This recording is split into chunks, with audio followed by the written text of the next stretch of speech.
So we want to take a look at some of the different ways that we can do scanning using the Z-Attack proxy. So we've got the site that we've been working with up here, and I've actually got a directory that I have selected, and if I right click on this and select attack, I want to do a forced browse directory. So I've actually got a list that I have selected here. There are a number of lists that I could choose from based on the size, and of course a larger size means it's going to take a lot longer. So what it's doing now is it's doing some brute force checking to see what different directories may be available that didn't show up in a spider. So we're just doing some guesses on what directories we think may actually be there. So we're going through and we found a number of directories here, and we're only 7% in at this point. Now, that's just one way of doing an attack. I could also do this right here.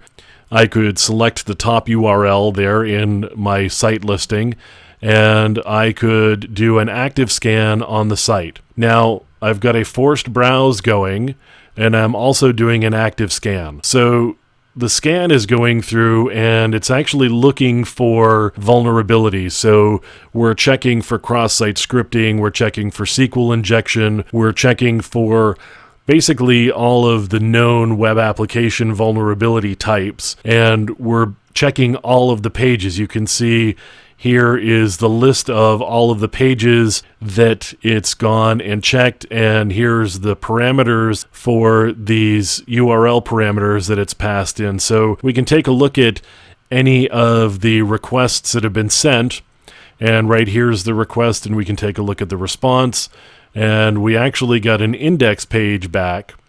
Now, I could go back and take a look at alerts and see whether we've gotten anything else back here.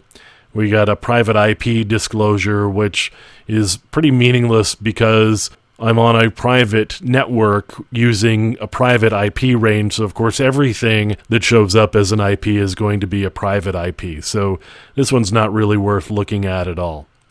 So there are a lot of different ways I can do attacks using Z-Attack proxy. I could do an AJAX spider, I could do a forced browse, which may turn up a lot of directories and pages that I hadn't seen otherwise. I could do a spider, and of course I could do the active scan. Now there are some other capabilities of the Z-Attack proxy as well, and we'll take a look at those coming up.